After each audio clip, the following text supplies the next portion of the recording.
namoota dukkana keessa turanii fi ifni guddaan isaaniif ba'ee isa fuulduras dhaabbachuu hin danda'u. Jechi sunis waaqa faana ture yookaan waaqa bira ture.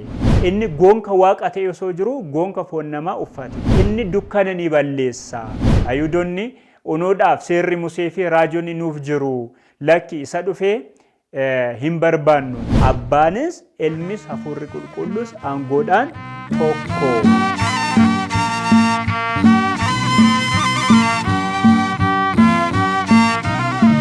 Maqaa Abbaa, maqaa Ilmaa, maqaa Hafuura Qulqulluu sadan waaqa tokkoon amiin. Maqaa Kiristoosiin kiristaana kan jedhamtan ijoolleen qulqulleettii haadha keenya Dubroo Maariyaam, hordoftoonni qulqulloota Waaqayyoo maqaa Waaqayyoon bakkuma jirtanitti akkam jirtu, akkamis yoo nageessan, akkamis walitti qabamtan. Amiin.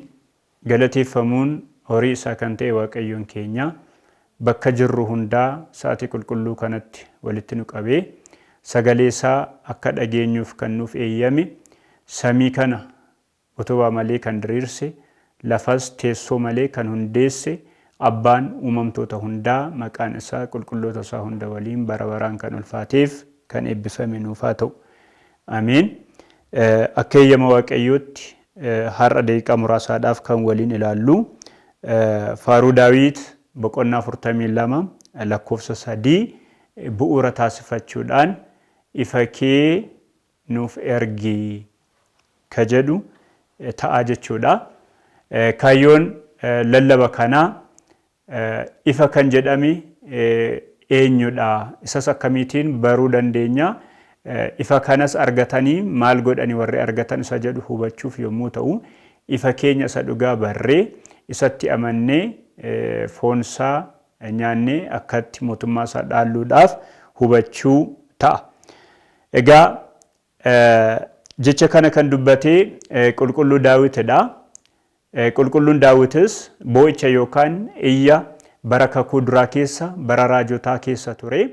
Gara Waaqayyootti isaan watwaataa turan ifa godhee bakka isaanii bu'ee kan inni nuuf barreesseerudha.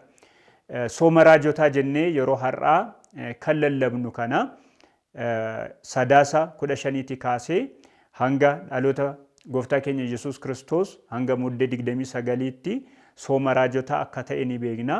Soomni raajotaa xumuramuudhaaf dhaloonni gooftaa keenya Yesuus Kiristoos gaafa dhiyaatu immoo torbeewwan sadan jiran manni kiristaanaa keenya maqaatti moggaastee torbeessa jalqabarra jiru lallaba jechuudhaan isa gara dhumaatti dhiyaatu isa lammatarra jiru immoo ifa jechuudhaan torbeessa umaa tiksee gaarii jechuudhaan sana booda inni dhumaa dhaloota gooftaa keenya Yesuus Kiristoosidha. Waa'ee lallabaa, waa'ee tiksee gaarii, waa'ee ifa isa dhugaa ni lallabdi waan ta'eef dilbanni har'aa akka yaadannoo mana kiristaanaa keenyaatti kan yaadatamu ifa isa jedhame waan ta'eef ifni eenyu akka ta'e ilaaluuf mata dureen kun filatame jechuudha. Waaqayyo laphee duuka bu'oota isaarra bulee sagalee isaa akka dhagaaniif lallaban kan eeyyame laphee hunda keenya nuuf bane sagalee isaa dhageenyee akka itti fayyinu nuuf haa gargaaru. Raajonni fayyisuu Waaqayyoo kan eeganii fi karaa ittiin ibsaa turan keessaa tokko ifa isa jedhamedha. Yeroo baay'ee yaa gooftaa maaloo waadaan nu galte guyyaa 5 walakkaa booda dhufee isin fayyisa jettee waadaan ati nuuf galte guyyichi raawwachuudhaaf yoomi dharee kan dhuftee nu fayyistu jedhanii watwaataa turani. Kana keessaa mirga kee nuuf ergi jechaas turanii, ifa kee nuuf ergi, qulqullummaa kee nuuf ergi jedhanii gara Waaqayyootti bu'aa isa turan keessaati tokko raajonni kan ittiin ibsan Waaqayyoodhaan Yesuus Kiristoos jedhanii osoo hin waamin dura ifa jedhanii ifa kee nuuf ergi jedhanii Waaqayyoodhaan akka isaan kadhachaa turan nutti hima. Bara kakuu moofaa gidirri foonii jira. Gidira foonii irratti gidirri lubbuu jira. Bara kanatti barri gidirri itti cimedha. Namoonni amananii qulqullummaan keenya akka moofaa xuraawaa yookaan moofaa erbeetti lakkaa'ame faayidaa dhabee gaarii si hojjenne yakka keenyatu baay'ate. Kanaafuu yaa gooftaa kan isin fayyisa jette sidha waan ta'eef isa isiniin ergaa jette dhufeen isin fayyisa jette mirga kee nuuf ergi, ifa kee nu ergi jedhanii kan isaan lallabanidha waan ta'eef hundi dhiphuu isaanii hunduu dhiphisaa bara turetti namni waaqa ifa ta'e irraa bara fagaate waan tureef bara sana dukkana jedhanii waamu ture. Dukkana sana immoo kan balleessu ifadha. Fakkeenyaadhaaf halkan gaafa dhufu garmalee kan dukkanaa'u yoo ta'e hamma bari'utti yoo bari'u ganama aduun gaafa baate dukkanni sun akkuma badu dukkana bara kakuu duraa keessa ture sana akka balleessuudhaaf ifa kan jedhame Waaqayyo gara isaanii dhufee dukkana sana akka balleessuudhaaf kadhachaa isa turan sana qulqullichi Daawit yaa gooftaa maaloo ifa kee fi qulqullummaa kee nuuf ergi isaanis nu haa gaggeessanii yaa gooftaa gara gaara qulqullummaa kee fi gara bultoo keettis yoo ifni kee dhufe gaarii yoo nu hojjechiise gara sanaatti deebi'uu dandeenya jedhee kan inni bakka raajotaa fi bakka qulqulloota kaanii bu'ee dubbatedha waan ta'eef kana ni ilaalla. Egaa akkuma beekamu Waaqayyo ifadha kan jennu caqasoota adda addaa irraati kaanee yookaan manni kiristaanaa keenya kan nu lallabdu hubachuu ni dandeenya. Fakkeenyaadhaaf ergaa Yohaannis 1:1 irratti Waaqayyo ifadha dukkanni xiqqoon isheellee isa biratti bakka hin qabdu jedhee dubbateera. Waaqayyo ifadha. Inni mataan isaa Waaqayyo jennee kan waamnu inni ifadha. Dukkana kan jedhame gidirri isa biratti, duuni isa biratti, rakkinni isa biratti bakka akka hin qabne nutti hima. Aduu fi aduun guyyaa jiin immoo halkan ifa akka laatan Waaqayyo immoo bara kakuu duraas ta'e bara kakuu amma uumamtoota isaa hunda fuulduratti ifaadha waan ta'eef ifa kana fuulduratti dukkanni bakka akka hin qabnes nutti hima. Mul'ata Yohaannis boqonnaa 22:5 irratti egaa kana booda dukkanni hin jiru, ifni aduus isaan hin barbaachisu, Waaqayyo ofii isaa isaaniif ni ibsa waan ta'eef bara baraa isaanis mo'anii ni jiraatu jedhee Waaqayyo ifa uumamtoota isaa akka ta'e inni ifa hundaa ifa ta'ee warreen dukkana keessa jiraniidhaafis ifa kennuu akka danda'u nutti himaa jechaadha. Dabalataanis gooftaan keenya ofii isaa bara kakuu haaraatti immoo gara biyya lafaatti dhufee inni ifa isa dhugaa ta'uu isaas nutti himeera. Giftii keenya qulqulleetti dubroo Maariyaam irraati erga dhalatee booda ani ifa addunyaadha. Addunyaa kanaadhaaf kan inni ibsu ifa isa dhugaadha. Anattis amanaa jedhee Wangeela Yohaannis boqonnaa 8:12 irratti nuuf ibseera jechuudha. Gooftaan keenyi qorichi keenyi fayyisaan keenya Iyyasuus Kiristoos gara biyya lafaa irratti dhufee waa'ee dukkana akka inni balleessuu danda'u qulqulluu Yohaannis gaafa ibsuu akkana jedhee waa'ee ifa isa dhugaa ta'e sanas nutti hima. Dhala namaa hundaadhaaf kan ifu inni ifa dhugaadha. Dukkana addunyaa kana balleessuudhaaf dhala namaaf ifuuf kan dhufe ifni dhugaan isadha jedhee nutti himee jechaadha qulqulluu Yohaannis. Kanaaf iyyuu ifa inni jedhame manni kiristaanaa keenya guyyaa har'aa ifni inni dhugaan isadha Iyyasuus Kiristoosidha jettee kan isheen nu lallabdu isa kanadha jechuudha. Qulqulluu Yohaannis waa'ee nama ta'uu gooftaa yommuu dubbatu gooftaadhaan ifa jedhee dubbate. Jireenyi isaan ture, jireenyis ifa namaa ture, ifnis dukkana keessatti ni ifa, dukkannis isa hin dhorkine jedhee macaafasaa Wangeela Yohaannis boqonnaa 1:4-5 irratti dubbisuu ni dandeenya. Jireenyis isaan ture. Jireenya dhala namaadhaaf yookaan uumamtoota hundaadhaaf kennuu kan danda'u Waaqayyo akka ta'e nutti hima. Jireenyis ifa namaa ture. Inni yoo ta'e malee Iyyasuus Kiristoos nama faana yoo jiraate malee namaaf ifuu kan danda'u, namaaf dukkana balleessuu kan danda'u tokkollee hin jiru. Jireenyis ifa namaaf ture. Innis dukkana keessatti ni ifa.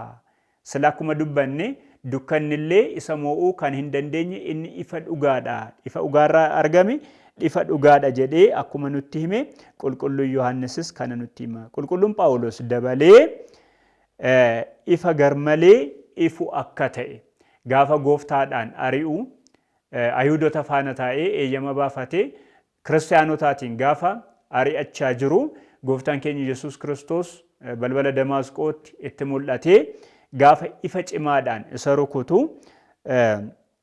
akkana jedhee dubbate. Guyyaa walakkeessa yommuu ta'etti ifa hunda caalaa kan ifu akka bakakkaatti natti bu'ee gaafa inni bu'u nan argee jedhee innis akkana naan jedhe ati kan na ari'attu ani ifa isa dhugaa kan ta'e Yesuus Kiristoosidha naan jedhe hojii duukaa bu'ootaa boqonnaa 26 lakkoofsa 13 irratti nutti hima. Kanaafiyyuu ifa inni jedhame sun ifa dhugaa Yesuus Kiristoos addunyaa kana jalqabaa kaasee kan uume boodas addunyaa kana dabarsee kan jiraatu akka ta'e kanarraatii hubachuu ni dandeenya. Ifa dhugaa isa jedhame sila wangeela Yohaannis boqonnaa 1 lakkoofsa 9 irrattis kaasneerra raajonni qulqulluu akka Daawit faas dursanii dubbachaa turan waa'ee ifa dhugaa sana. Raajota keessaa raaja Milkiyaas boqonnaa 2 jecha akkana jedhus ni arganna. Jecha akkana jedhu ni arganna. Dhala namaa hundaadhaaf ifa kan ta'ee fi ifa abdiitiin dhalli namaa hunduu ifa isa jedhame sana abdiitiin eeggachaa turanii jedhee ifa isa jedhame sana abdiitiin akka eeggachaa turan nutti himaa jechuudha. Kanaafiyyuu kanarratti hundoofne ifni inni dhugaa inni jedhame suni eenyudha gara addunyaatti ifa kee nuuf ergi qulqullummaa kee nu ergi jedhanii raajonni kan dubbatan sun eenyudha jennee yommuu kaasne Yohaannis wangeela isaa manni kiristaanaa keenya wangeela guyyaa har'aa dubbistu immoo caqasa kana cinaarratti wangeela Yohaannis boqonnaa 1 lakkoofsa 1 hanga 14ttidha waan ta'eef ifni inni jedhame suni jalqaba isa jecha jedhame turedha. Jechi sun immoo eenyudha yommuu jenne sagalichis akkana jedhee jalqaba irratti jecha ture. Jechi sunis Waaqayyo faana ture. Jechi sun mataan isaa Waaqayyo ture jedhee waa'ee jechaa nutti hima. Jecha inni jedhame suni sadan keessaatii abbaa ilma hafuura qulqulluu kan jennu keessaatii ilma akka ta'e ni beekna. Jalqaba irratti jecha ture kan jedhame jalqaba wanta tokko uumamaadhaaf Addaamiin yoo kaasne Addaam jalqabadha. Warra ifa laatan warra uumaman keessaa biiftuu addeessa yoo kaasne isaa warra jalqabaa jechuu dandeenya. Isaan faana wal dorgomsiisu osoo hin taane warra jalqabdootaatiin kan jalqabsiise. Inni garuu jalqabbii kan hin qabne jalqaba osoo uumamni hin uumamin dura abbaa fi hafuura qulqulluu faana kan ture inni ifa akka ta'e qulqulluu Yohaannis nutti hima. Uumama hundaa dura kan ture akka ta'e nuuf ibsuuf Waaqayyoodhaan yookaan Yesuus Kiristoosin jalqaba jechatu ture. Jechi gaafa afaan namaa keessaa bahu jireenya kennuu danda'a. Nama beela'e nama dukkana keessa jiru fakkeenyaaf akka ija foonii yommuu laallu nama beela'e tokkodhaaf daabboo tokko yoo laanne daabboo sana nam tokko qofa nyaata malee namni hundi maal ta'uu hin danda'u? Namni hundi quufuu hin danda'u. Jecha tokko yoo dubbanne garuu naannawa sana kan jiru hundiyyuu jecha sana dhaga'uu ni danda'a. Akkanuma jecha inni jedhame Yesuus Kiristoos gaafa dubbatu gaafa jalqaba ture jedhame kottaa nama ni uumna, kottaa namarratti ni murteessina, kottaa addunyaa irratti ni murteessina jedhee gaafa inni dubbatu kottaa namaadhaaf jireenya ni kennina, namaadhaaf fayyina ni kennina jedhee jechi gaafa dubbatu yookaan Yesuus Kiristoos inni jalqaba ture gaafa dubbatu hundumtiyyuu ni ta'a. Kan hin danda'amne isaaf akka hin jirre nutti hima. Qulqulluun Atinaatiyoos inni jalqabarra yoo ture inni warreen jalqabdootaa keessaa tokko hin turre jedha. Inni jalqaba ture jecha jalqabarratti jechatu ture inni jedhame jalqaba inni jenne kun warra jalqabdoota keessaati garuu tokko miti akka addunyaatti yommuu laallu. Jalqabdoota nama keessaati yommuu laalle Addaam nama jalqabaa jechuu dandeenya. Bineensa keessaas waa tokko kaasuu dandeenya.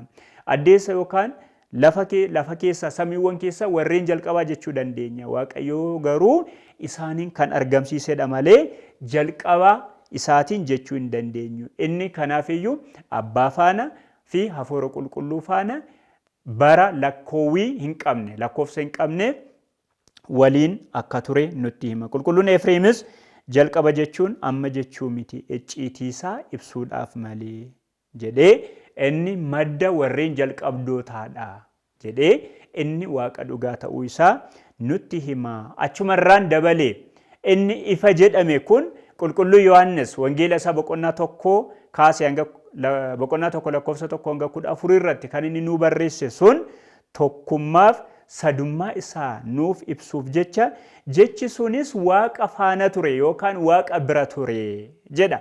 Waaqa bira ture inni jedhame suni tokkoffaa walqixxummaa isaa jaalala sana ibsuudha. Faana ture.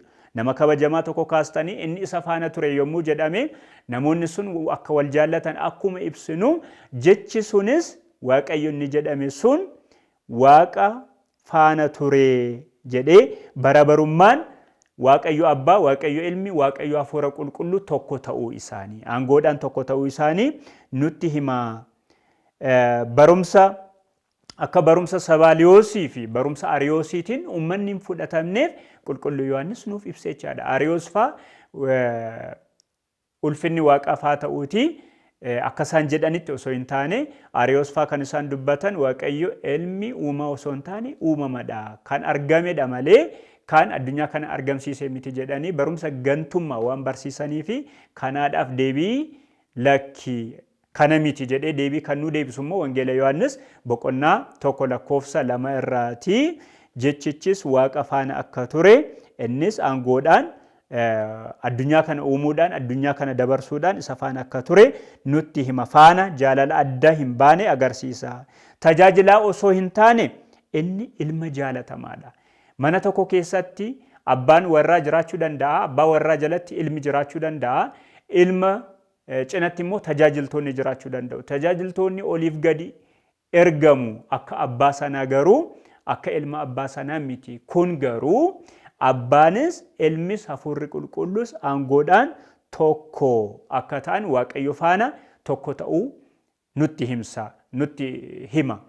Namoonni tokko Yesus Kiristoos unuudhaaf araarsaadha, karaa isaa malee addunyaan fayyuu hin dandeessu jedhanii waaqayyo nuti itti araaramna yookaan inni cubbuu keenya kan nuuf haqudha malee kan nuuf kadhatu miti jennee kan dubbannu namoonni tokko barumsa shakkii ni barsiisu waan ta'eef kun akka hin taane inni addunyaa irratti murteessuudhaaf, addunyaa dabarsuudhaaf, addunyaa uumuudhaan waaqayyo faana tokko akka ture kanarraati ni hubanna jechaadha. Abbaan bara inni ilma malee ture, ilmis bara abbaa malee ture, barri tokkollee hin turre. Addunyaan osoon uumamiin dura, uumamtoonni hundiyyuu osoon uumamiin dura waaqayyo abbaa faana akka ture nutti hima. Gara biraadhaan waaqummaa guutuu jechaa gaafa ibsus qulqulluu Yohaannis jechichis innumtiyyuu waaqa ture jechaadha. Waaqayyo sadan jennee kan waamnu yookaan sillaasee jennee kan waamnu laphee abbaadhaan kan yaadan, jecha ilmaadhaan kan dubbatan, hafuura qulqulluudhaan lubbuu kan horanidha. Waaqummaan isaanii garuu tokkodha jennee waaqa tokko abbaa ilma hafuura qulqulluu waaqa tokko jennee ni amanna nuyi kiristaanonni. Kanaafiyyuu jecha inni jedhame sagaleen ba'e, sagaleen ilma irraatii ba'e koottaa addunyaa ni dhuumna kan jedhame waaqayyo sadan yookaan sillaaseen karaa jecha ilmaa addunyaa kana uumani. Haa ta'u uumamni haa ta'u jedhanii waan dubbataniif jechi waan dubbateef addunyaan kun uumamuu dandeesse. Kanaafiyyuu innumti jecha kan jenna Yesus Kiristoos waaqadha malee uumamaa miti. Waaqa dhugaarraa argame, ifa dhugaarraatii argame jedhanii abbootiin akkuma nu barsiisan. Jechi aangoo waaqummaa abbaa faana wal qixa. Waaqa xiqqaa miti, tajaajilaas miti. Waaqa dhugaarraa argame, waaqa dhugaadha. Galata maaramii yeroo kadhata yeroo hundaa irratti gaafa kadhannu waa'ee abbaatti ni amanna, ilmattis ni amanna. Ilmi addunyaa argamu kana yookaan addunyaa mul'atuu fi hin mul'anne kan uume ifarraatii argame, waaqa dhugaarraatii argame jedhanii abbootiin mana kiristaanaa keenyaa nu barsiisu. Kanaaf iyyuu inni waaqa dhugaarraatii argame, sadan keessaatii kan argame, ifa irraatii argame jedhanii abbootiin mana kiristaanaa keenyaa nu barsiisu. Kanaaf iyyuu jechi inni jedhame sun waaqa akka ture. Raajonnis ifa kee fi qulqullummaa kee maaloo yaa gooftaa nuuf ergi, nuyi gidira keessa jirra. Dhala keessan irraati qulqulleettii dubree Maariyaam irraati dhufeen dhaladheen isin fayyisa jettee kan waadaa nu galte. Har'a garuu biyya lafaa keessatti gidira argaa jirra. Qulqullummaan keenyis akka moofaatti lakkaa'ameera. Lubbuun namoota waa gaarii hojjetan illee si'ool keessatti miila diiyaabiloosiitiin dhidhiitamaa jiraati. Yaa gooftaa mirga keef qulqullummaa kee ifa kee nuuf ergi jedhanii waa'ee ifummaa Yesuus Kiristoos isa lallaban sana ifni inni jedhame sun waaqa dhugaa yookaan jecha isa jedhame waaqa dhugaa ta'uu isaas kana irraatii ni hubanna. Waaqni kun waaqoliin addunyaa kanarra hedduu jiraachuu ni danda'u. Waaqni kennaatiin argamu jira, waaqni amalummaa isaatiin argamu jira. Jecha inni jedhame kun waaqummaan isaa waaqummaa amalaati malee waaqummaa kennaatiin argate miti. Qulqulluun Museefaa saboota isaa fuulduratti ati waaqadha jedhameera. Yookaan namoonni tokko uumamtoonni tokko waaqolii tolfamaa ni argatu. Museedhaaf aangoo waaqummaa kan kenne yookaan namoota qulqulluu tokkodhaaf isin saboota keessan fuulduratti akka waaqaattidha kan jedhamanii kennaadhaan kan argatan. Waaqa warra isa uume osoo hin taane kan hoogganuu danda'an akka ta'e gaafa ibsu isin waaqolii jedhee isaaniitiin isaan ni waama macaafni. Garuu haa ta'u malee qulqulloonni aangoo kana kan argatan kennaadhaani. Waaqayyo jecha inni jenne Wangeela Yohaannis boqonnaa 1 lakkoofsa 1 kaasee inni barreeffame yookaan faaruu Daawit boqonnaa 42 lakkoofsa 3 irratti inni barreeffame. Qulqullummaa kee ifa kee jedhame ifa inni jedhame sun garuu waaqa kennaadhaan argate osoo hin taane ofii isaa amalummaa isaatiin waaqa kan ta'e kan nutti himudha. Jechi uumaaf madda jireenyaadha. Hunduu isaan ta'e jedha. Hunduu isaan ta'e yoo ta'e illee addunyaa argamtu kanaa fi addunyaan hin argamne hundiyyuu kan uumaman isaani. Kana gaafa jennu Waaqayyo Abbaan Ilmi Hafuura Qulqulluu addunyaa kana uumuudhaan aangoodhaan tokko akka turan wal faana akka turan gaafa nutti himu qulqulluu Yohaannis inni madda jireenyaadha. Hundiyyuu isaatiin ta'e uumuun hojii sadummaa karaa ilmaa raawwatanidha. Isaan ala ilmaatiin ala wanti mul'atus ta'e kan hin mul'anne hundiyyuu hin uumamne. Addunyaa argamtuu fi addunyaa mul'attuu fi addunyaa hin mul'anne uumuudhaan jedhee galata Maariyaam irratti kadhata yeroo hundaa irratti akkuma nutti hime isaatiin ala ilmaatiin ala kan ta'e tokkollee akka hin jirre inni kanaaf waaqa dhugaa aangoo guutuu qabu akka ta'e nutti hima. Inni ofii isaa jireenyadha. Uumamni jecha dhagahanii gara ta'utti dhufani. Jireenyi isa irraa akka ifti aduu yaa'uttis ni yaa'a jedha. Jireenyi kan jireenya kan inni ofii isaa jireenyadha. Inni ofii isaa ifadha. Jireenyi sun yookaan ifni sun aduu irraati gara biyya lafaatti yookaan gara namootaatti gara uumamtootaatti ifni akkuma yaa'aa dhufu jireenya ka jedhame ifa ka jedhame Yesuus Kiristoos irraas lubbuun yookaan jireenyi gara dhala namaatti yaa'aa ni hafa. Isaatiin gara keenyatti yoo yaa'e jireenyummaan isaa bara baraadhaan ni jiraanna. Inni gara keenyatti yoo yaa'e ifni isaa gara keenyatti yoo dhufe dukkanni yookaan gidirri nu fuulduratti bakka akka hin qabne nutti hima jechaadha. Ifa dukkanni isa moo'uu hin dandeenyedha. Ifa ka jedhame takka dukkana garmalee cimaa keessa ifni namtolcheen dukkana sanaatiin moo'amuu ni danda'a. Sanaan garuu ifa isa dhugaa dukkanni isa moo'uu hin dandeenye kan jedhame Yesuus Kiristoos isa fuulduratti cubbuun bakka hin qabu, isa fuulduratti gidirri bakka hin qabu, isa fuulduratti aangoon seexanaa bakka hin qabu. Kanaaf hunduma moo'ee kan jiraatudha. Kanaaf dukkanni isa fuulduratti bakka hin qabne inni dukkana ni balleessa. Gaafa bakka garmalee dukkanaa'aa keessatti ifa gootan yookaan dungoo keessan bakka sana kan jiru dukkanni akka irraa fagaatu isa fuulduratti duuni biyya lafaa irratti gomboobee ture. Isa fuulduratti bakka hin qabu. Qulqulluun Isaayyaas akkuma dubbate dukkana keessa namoota turaniif dhaloota gooftaa gaafa ibsu namoota dukkana keessa turaniif ifni guddaan isaaniif ba'ee jedhee akkuma dubbate gaafa ifni dhufu dukkanni sun bakka gadhiisee ni bada. Isa fuulduras dhaabbachuu hin danda'u waan ta'eef ifni dukkana ni ibsa yookaan dukkana balleessuu akka danda'u nutti hima. Dukkanni cubbuudha, du'aadha, mattaadha yookaan yakka yookaan hojii addunyaa kana keessatti hojii jaraa ta'ee argamudha. Gooftaan dukkana yookaan cubbuu addunyaa balleessuuf gara biyya lafaatti akka dhufe nutti hima. Dukkanni ifaan koottu jedhee hin affeerre.